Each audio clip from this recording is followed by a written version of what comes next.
Bismillahirrahmanirrahim. Assalamualaikum warahmatullahi wabarakatuh. Bagaimana kabarnya anak-anak? Semoga sehat, selalu dalam lindungan Allah, dan tetap semangat belajar. Hari ini kita melanjutkan kegiatan belajar kita ya, tema 6 tentang energi dan perubahannya. Kita melanjutkan pada subtema 2 pembelajaran 3 ya. Anak-anak buka bukunya halaman 72. Pembelajaran 3. Ayo membaca. Nah, ini ada sebuah bacaan ya. Nah, nanti anak-anak baca. Di sini akan Bapak bacakan, kita pahami bersama-sama. Ini Bapak tidak pernah bosan-bosan mengingatkan kalau kita jangan sampai malas-malas membaca ya. Jadi kita harus sering-sering membaca, karena dengan membaca akan menambah wawasan dan pengetahuan baru bagi kita. Kita baca dulu ya. Minggu lalu siswa kelas 3 berkunjung ke Waduk Jatiluhur.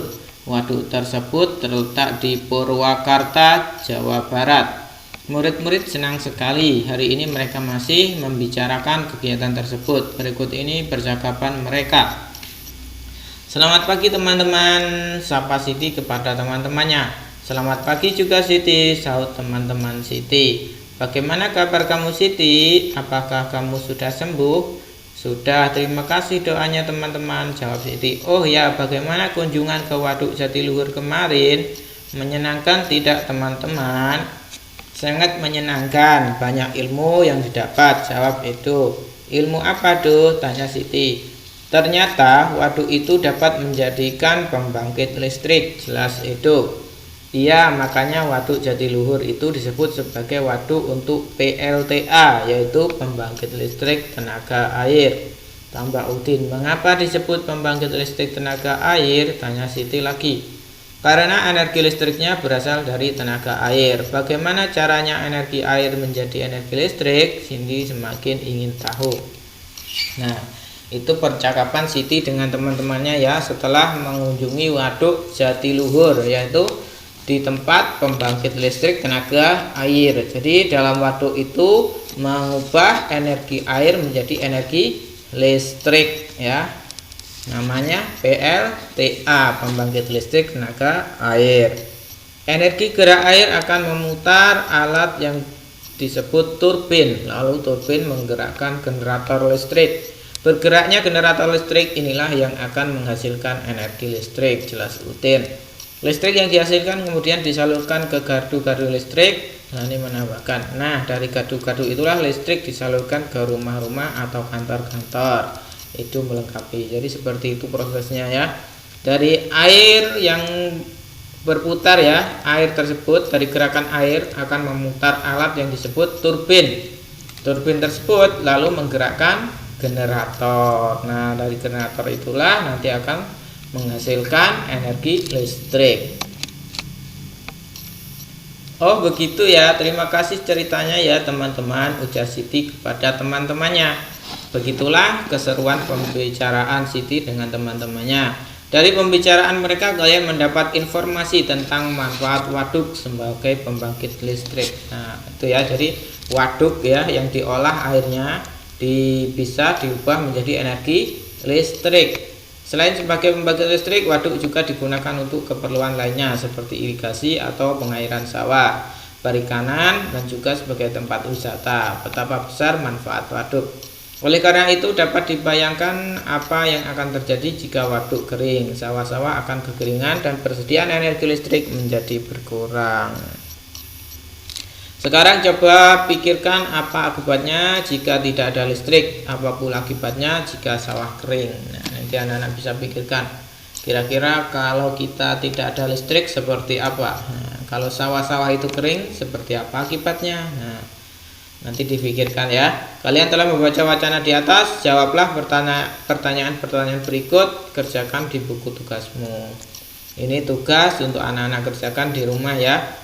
Ada 5 tugas, 5 pertanyaan ya. 1, tuliskan 2 hal tentang Waduk Jatiluhur yang sudah diketahui. Nah, anak-anak menuliskan ya tentang Waduk Jatiluhur. Nah, itu tentang apa? Nah, anak-anak tuliskan di sini informasi tentang Waduk Jatiluhur yang sudah diketahui dari bacaan di atas tadi ya. Bagaimana tenaga listrik dihasilkan oleh air dalam waduk? Nah, nanti tadi seperti apa listrik kok bisa dihasilkan oleh waduk tersebut? Nah, prosesnya seperti apa? Jadi dari air tadi ya, air menggerakkan turbin ya, turbin terus menggerakkan generator ya, dari generator tersebut bisa menghasilkan energi listrik. Nah, nanti anak-anak ceritakan di sini. Nomor 3, bagaimana listrik dari PLTA dapat sampai ke rumah-rumah? Disalurkan tadi ya. Nanti anak-anak baca lagi, bacaannya dipahami, lalu ini dikerjakan ya. Bapak lanjutkan. Semakin kuat gerakan pada tarian, ini dilewati aja ya. Kita lanjut pada yang ini. Ayo berlatih. Selesai latihan menari, Lani dan teman-teman berlatih berhitung. Mereka akan menghitung kegiatan yang dilakukan di sekolah. Sebagai panduan digunakan jadwal pelajaran di sekolah. Guru meminta siswa bekerja sama berkelompok. Masing-masing kelompok menghitung lamanya kegiatan selama 1 hari. Sebelum siswa bekerja, guru menjelaskan cara menentukan lamanya suatu kegiatan. Ini menghitung suatu kegiatan ya. Contoh ya, misalnya nomor 1 ini. Pukul 5 Lani bangun tidur, kemudian mandi, berpakaian, dan menyiapkan perlengkapan sekolah. Kegiatan ini dilakukan sampai pukul 5.30. Lama kegiatan tersebut berarti selesainya ini dikurangi ini ya, 5.30 dikurangi 5, seperti ini contohnya.